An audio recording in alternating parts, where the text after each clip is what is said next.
அநேகர் இன்றைக்கும் நீங்கள் உங்கள் தோல்விக்காய் அநேகர் காத்துக்கொண்டு உங்களை சிக்கும்படியாக நீங்கள் பாவத்திலேயோ இல்லை நீங்கள் உபத்திரத்திலேயோ வியாதிலேயோ கடன்படும்படியாக அநேக தந்திரமாய் வலை விரித்திருக்கலாம். ஆனால் என் தேவனோடு இருக்கிற அதை மறந்துடாதீங்க. ஒரு சத்துரு இருக்கிறதுனால தான் தேவனை தேடி நம்ம ஓடுறோம் இல்லை? அதே போல் தோல்வி இருந்தால் தான் வெற்றியின் வல்லமை தெரியும். தினந்தோறும் நம்ம ஒருத்தர் ஜெயித்து கொண்டே, ஒரு போர் வீரன் ஜெயித்து கொண்டே இருக்கிறான்னா அவனுக்கு தோல்வியின் வல்லமையும் தெரியாது, வெற்றியின் வல்லமையும் தெரியாது. வாழ்க்கையை வாழாதபடி செத்து போயிடலான்னு ஒரு எண்ணத்தில் இருக்கிறியா? நீ கவலைப்படாத. உன்னோடு என் தேவன் இருக்கிறார். உன்னை விடுதலையாக்கும்படியாக என் தேவன் இருக்கிறார். உன் குடும்பத்தில் ரட்சிப்பு கொடுக்கும்படியாக என் தேவனாகிய கர்த்தர் இருக்கிறார். எனக்கு சோர்ந்து போகாதீங்க. எனக்கு இந்த வார்த்தை கேட்டுக்கொண்டிருக்க ஒவ்வொரு வீட்டுக்குள்ள ஒரு விடுதலை பார்க்குறேன். ஒவ்வொரு பிள்ளைகள் மத்தியில் தேவன் ஆளுகை செய்வதை நான் பார்க்குறேன். இதுவரையும் உன் வாழ்க்கையில் தோல்விகளை காணலாம். இந்த மாதம் இறுதிக்குள்ள ஒரு வல்லமை நீ பார்க்க போறீங்க. ஒரு ஆமேன் சொல்லுவேமே.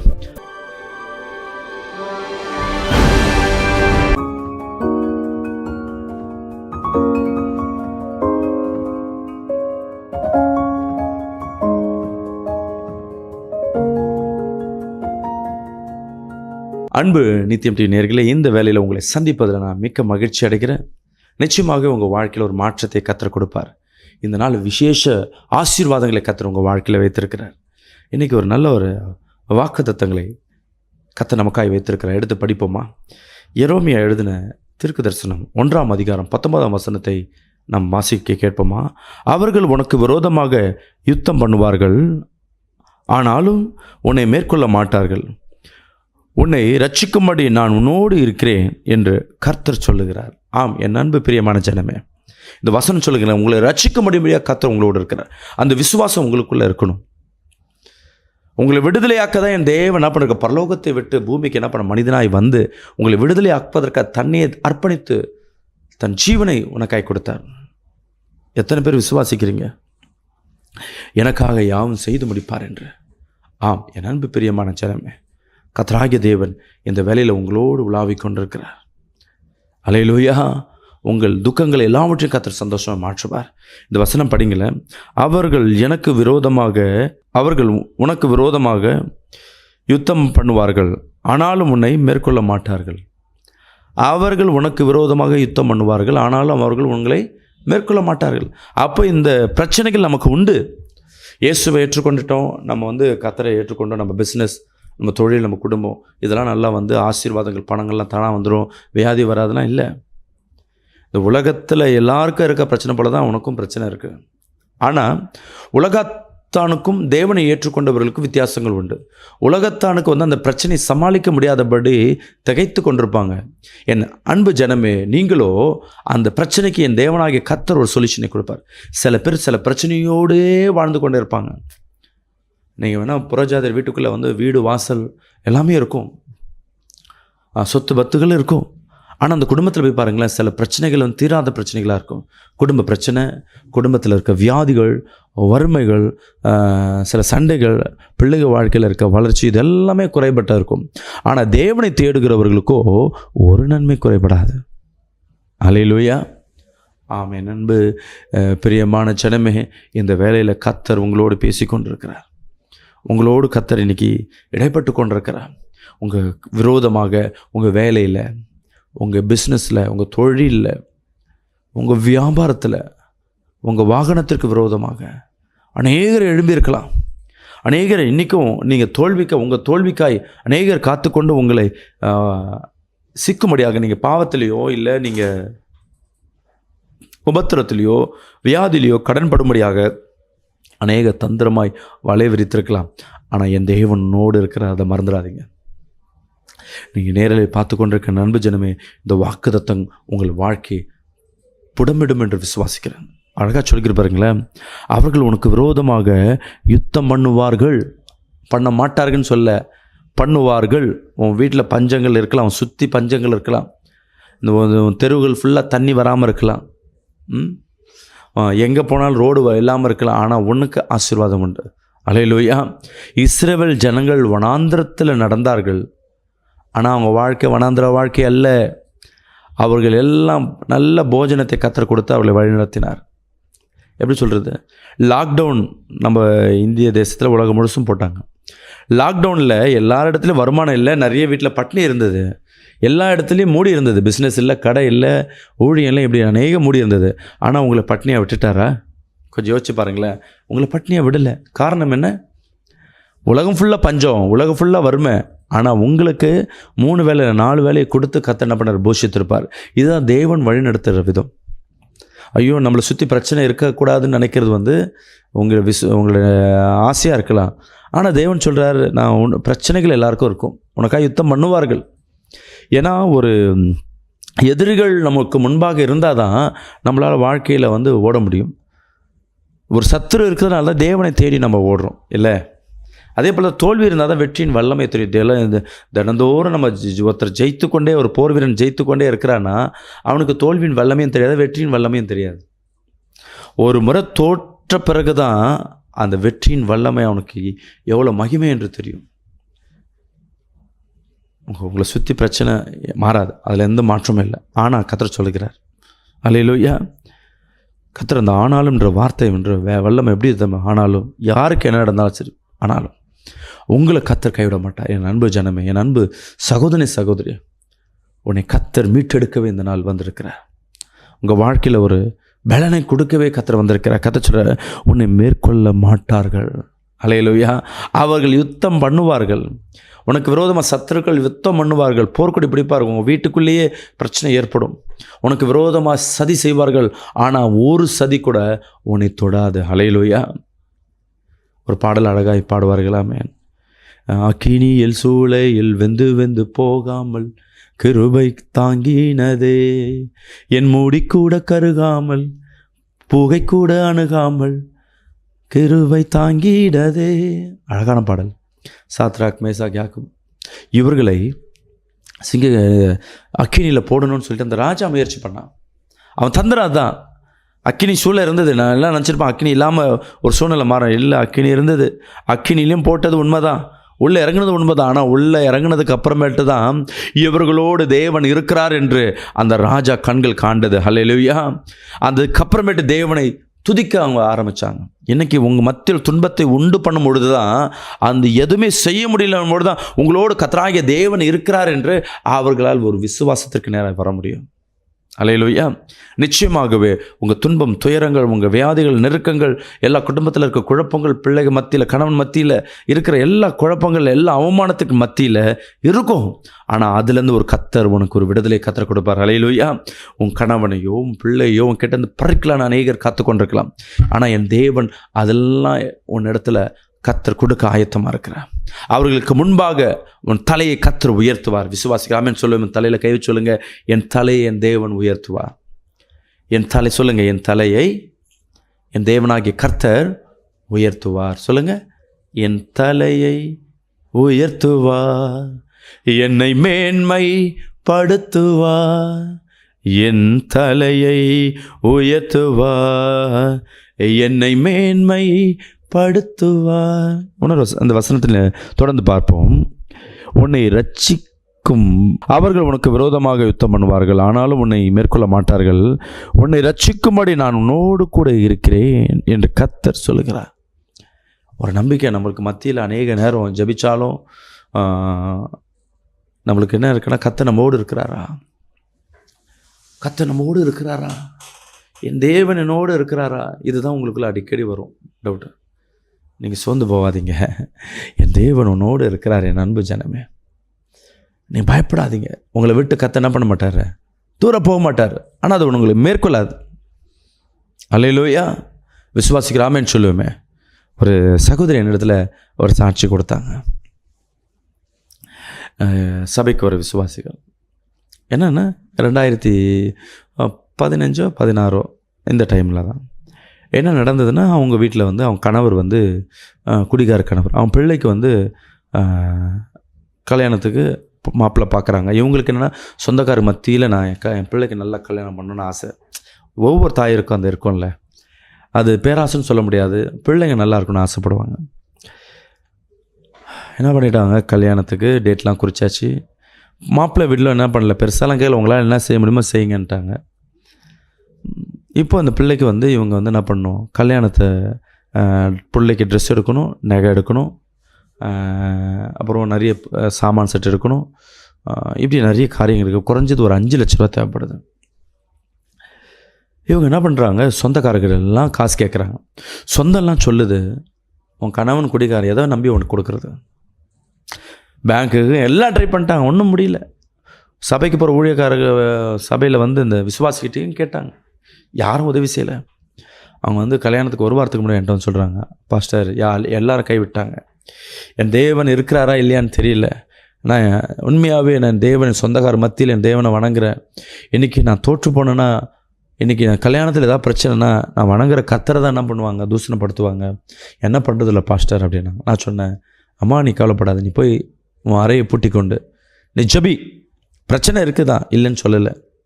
ஆனால் அதற்கு ஒரு சொல்யூஷனை கொடுப்பா, கத்தர் உன்னோடு இருக்கிறத நீ பார்ப்ப போ அப்படின்னு. இந்த அம்மா போயிட்டாங்க. போயிட்டு ஜெபம் பண்ண ஆரம்பித்தாங்க.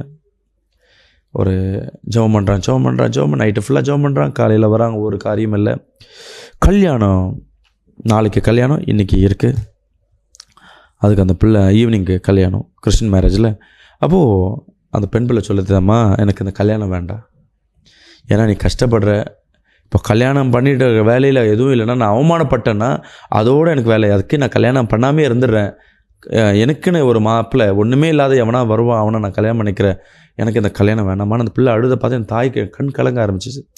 ஐயோ, நம்ம பிள்ளை இவ்வளோ நம்ம சூழ்நிலை அறிந்திருக்கு, போய் திருப்பியும் பண்ணுறாங்க. நான் எப்படியாவது கல்யாணம் நடத்துவார்மா, என் தேவன் என்னை கைவிட மாட்டார் சொல்லிட்டு என்ன பண்ணது பிள்ளை, அந்த தாயார் போய் அறையை போய் பூட்டிக்கிட்டாங்க.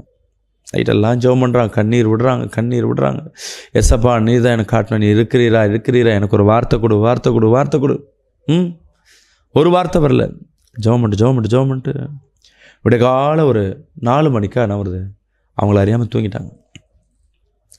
காலையில் எப்பொழுதும் இவங்க 5 மணிக்கு எந்திக்கிறவங்க லேட்டாக தூங்கிட்டாங்களே, 5 மணிக்கு எந்திக்கல. வீட்டில் இருக்கவங்களாம் பயந்துட்டாங்க, எல்லா கதவு தட்டுறாங்க. இந்த சகோதரிக்கு என்னன்னு தெரியல, இவங்க பயப்படுறாங்க, கதவு தட்டுறாங்க தரகன்னு. இந்த சகோதரன் தைரியமாக வரேன்னு சொல்லிட்டு உள்ளே வராங்க. 6 மணிக்கு மேலே எழுந்துச்சி வெளியே போகிறாங்க. வெளியே எழுந்திரிச்சு போனால், என்னம்மா நீ இது மாதிரி இருக்கேன்னு. இல்லைம்மா ஜெபம் பண்ணிட்டேன். அந்த பொண்ணு கேட்குது, கையில் காசு இதுவரையும் யாரும் கொடுக்கல, நான் என்ன பண்ணுவேனே தெரியல, நீயும் உள்ளே போய் பூட்டிகிட்டு இப்படி இருக்கியம்மா, கல்யாணத்தை நிறுத்திடலாமா அப்படின்னு. அதுக்கு அந்த பிள்ளை சொல்லுது, அந்த அம்மா சொன்னாங்க, இல்லை நான் ஜெபம் பண்ணியிருக்கேன், கல்யாணத்தை நான் பார்ப்போம், என்ன நடக்கிறது கத்தர் தான், அப்படி இல்லைன்னா நம்ம சூசைட் பண்ணிக்கலாம், மாத்திரை பாய்சன் மாற்றி சாப்பிட்டு செத்துடலாம் சொல்லிவிட்டு என்ன பண்ணுறாங்க, ஒரு 8 மணிக்கா வீட்டில் உட்காடுறாங்க. வெளியே பக்கத்து வீட்டிலேருந்து ஒருத்தர் அவங்க கதவு தட்டுறாங்க. இந்த அம்மாவுக்கு அம்மா அவங்கள பார்க்கணுன்னு. இவங்களுக்கு அவமானமாக இருக்குது. நோட்டீஸ் அவங்களுக்கு வைக்கல இவங்க, ஏன்னா அதிகமாக பேச மாட்டாங்க. அவங்க பசங்க ஃபாரினில் வேலை செய்கிறாங்க, அதிகமாக பேச மாட்டாங்க, நோட்டீஸ் வைக்கல. இவங்களுக்கு அவமானமாக இருக்குது. சரி உட்காந்துட்டு கல்யாணம்லாம் எப்படிமா போகுதுன்னு போகுது. ஆனால் இந்த அம்மா பிள்ளைங்க மூஞ்சிலாம் அழுக மூஞ்சி தெரியுது அந்த அம்மாவுக்கு. நீங்கள் ஏதோ கவலையாக இருக்குன்னு தெரியுது. என்னம்மா கவலை என்னோனையும், பணம் தான் தேவை, பணம் பிரச்சனை. இன்றைக்கி கல்யாணத்தை வச்சுருக்கோம், ஈவினிங்கு சத்திரத்துக்கு காசு கட்டணும், நகைக்கு காசு கட்டணும், ஒன்றுமே முடியாமல் இருக்குது அப்படின்னு சொன்னோன்னே அந்த அம்மா சொன்னாங்களா, எவ்வளோ தேவைன்னு, ஒரு 5 to 6 லட்சம் தேவை, ஆனால் யாருமே கொடுக்கல. சரி நான் உனக்கு 10 லட்ச ரூபா தரேன். இந்த அம்மாவுக்கு எப்படின்னு தெரியல, 10 லட்ச ரூபா எப்படி மாட்டோனையும். இப்போ 2000 ரூபா 1000 ரூபா 500 ரூபா நோட்டு செல்லாதுன்னு சொன்னாங்க பார்த்தீங்களா. அந்த டைமில் கல்யாணத்துக்கு மட்டும் செலவு பண்ணிக்கலாம், ஒரு லிமிட்டு.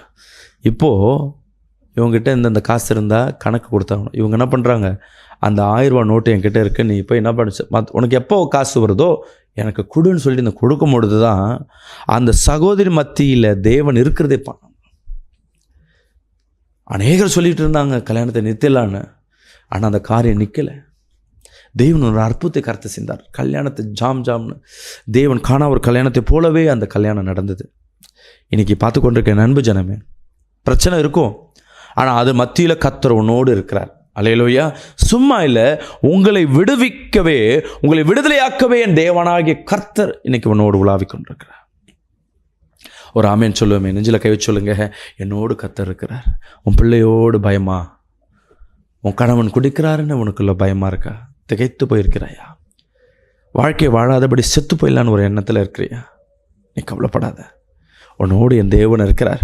உன்னை விடுதலையாக்கும்படியாக என் தேவன் இருக்கிறார். உன் குடும்பத்தில் ரட்சிப்பு கொடுக்கும்படியாக என் தேவனாகிய கர்த்தர் இருக்கிறார். எனக்கு சோர்ந்து போகாதீங்க. எனக்கு இந்த வார்த்தை கேட்டுக்கொண்டிருக்க ஒவ்வொரு வீட்டுக்குள்ள ஒரு விடுதலை பார்க்குறேன்.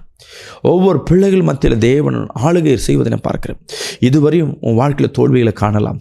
இந்த மாதம் இறுதிக்குள்ள ஒரு வல்லமை நீ பார்க்க போறீங்க. ஒரு ஆமேன் சொல்லுவோமே. அல்லேலூயா. கர்த்தராகிய தேவன் இந்த வேலையில் உங்கள் வாழ்க்கையில் ஒரு அற்புதத்தை கர்த்தர் செய்திருக்கிறார். இந்த வேலையில் கர்த்தர் ஒரு விடுதலை கர்த்தர் கொடுத்திருக்கிறார். ஒரு ஆமேன் சொல்லுவோமே. கண்களை மூடுங்க. உங்களுக்காக நான் ஜெபிக்கிறேன். அன்பின் தகப்பனே, இந்த வேலையில் என்னென்ன பிரச்சனைகளோடு இருக்கிறார்களோ, என்னென்ன துன்பத்தோடு இருக்கிறார்களோ, உறவுகளை இழந்து, குடும்ப நண்பர்களை இழந்து, சொந்தத்தை இழந்து என்ன செய்ய போகிறோம் என்று அப்பா திகைத்து போய் கொண்டிருக்க என் பிள்ளைகளை தொடுவீராக. நீரே அவர்களோடு இருந்த ஆண்டவரே. எந்த துன்பமோ, எந்த வியாதியோ, எந்த கடனோ, எந்த பிரச்சனையோ, எந்த மனிதனுடைய எரிச்சலை இவர்களை ஒன்றும் தொந்தரவு பண்ணாதபடி, இடைஞ்சல் பண்ணாதபடி, இவர்களை காயப்படுத்தாதபடி இவர்களை வேலை அடைப்பீராக. இப்பொழுதே இந்த வேளையில் ஒவ்வொரு வீட்டுக்குள்ள தேவ வல்லமை, தேவ பாதுகாப்பும் இறங்கும்படியாக கிறிஸ்து இயேசு நாமத்தில் கட்டளை கொடுக்குறேன். தேவ மகிமை இப்பொழுது இறங்கட்டும். தேவ வல்லமை இப்பொழுது இறங்கட்டும். ஒவ்வொரு வீட்டில் விடுதலை கிடைச்சதுக்கா நன்றி. தேவ ஆவியானவர் இப்பொழுது தொட்டமைக்கா நன்றி. தேவ மகிமை இப்பொழுது ஒவ்வொரு வீட்டுக்குள்ளே இறங்கி கொண்டிருப்பதுக்கா நன்றி. ஓ ராக்கா ரியா கர்ரம்மா அந்த லஷதலா ஓ ரபா ஹத் லீஷத் லீத்தரா அந்த லதரபா. தேவ மகிமை இறங்கட்டும். ஒவ்வொரு வீட்டுக்குள்ளே விடுதலை கிடைக்கட்டும். தேவன் அசைவாடுவதை அப்பா இப்பொழுது நீ காண்பீராக. ஒவ்வொரு மனபாரத்தோடு இருக்கிறவங்க கைகளை நெஞ்சில் வைங்க. இப்பொழுது உன் மனபாரங்கள் மாறுபடியாக நீ ஜெபிக்கிறேன். அன்பின் தகப்பனே, உடைய வல்லமை இப்பொழுது இறங்கட்டும் ஆண்டவரே. மனபாரங்களை இப்பொழுது எடுத்து போடுவீராக. அப்பா மன வாஞ்சைகளை இப்பொழுது நிறைவேற்றுவீராக. நினைவுகளை ஜெயமாய் மாற்றுங்க. உங்களுடைய வல்லமை இப்பொழுது இந்த பிள்ளைகள் மத்தியில் இறங்கும்படியாக ஜெபிக்கிறேன். உங்களுடைய வல்லமை இப்பொழுது ஒவ்வொரு குடும்பத்தில் இறங்கும்படியாக ஜெபிக்கிறேன். தேவ மகிமை, தேவ கிருபை இப்பொழுது இறங்கினதுக்காக நன்றி, நன்றி, நன்றி. ஓ ரகா ரியா கரியா ஹந்தலா துரபா ஓ ரபா தல்லா ஷதலியா ஹந்தலதுரபா. ஒவ்வொரு வீட்டில் இருக்க தடைகள் உடையட்டும். எல்லா சத்தின் போராட்டங்கள் நிர்மலமாகட்டும். என்னென்ன மாந்திரிக தந்திரங்கள் இருக்கிறதோ இப்பொழுது இயேசுவின் நாமத்தில் உடை தெரிகிறோம். தேவ மகிமை இறங்கட்டும். தொலைந்து போனவைகள் எல்லாம் கிடைக்க கிருபை தருவீராக. மரண கட்டுகள் எல்லாவற்றையும் மாற்றி போடுங்க. இயேசுவின் நாமத்தில் ஜெபிக்கிறேன் நல்ல பிதாவே, ஆமென். God bless you. கர்த்தர் உங்களை ஆசீர்வதிப்பார். மதிய வேலை உணவு கொடுத்து கொண்டிருக்கோம். உங்களால் முடிந்த காணிக்கையை கொடுத்து தாங்குங்க. ஒரு நாள் அதை தாங்குவதற்கு குறைஞ்சது 4000 ரூபாய் தேவைப்படுகிறது. கர்த்தர் உங்கள் வாழ்க்கையில் அற்புதம் செய்வார் என்றால் இந்த ஊழியத்தை தாங்குங்க. தொடர்ந்து எங்கள் ஊழியத்துக்காக ஜெபித்துங்க. கர்த்தர் உங்களை ஆசீர்வதிப்பாராக. God bless you.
சென்னையில் இருப்பீர்கள் என்றால் தண்டையார்பேட் பகுதியில் உள்ள நித்தியம் பிரேயர்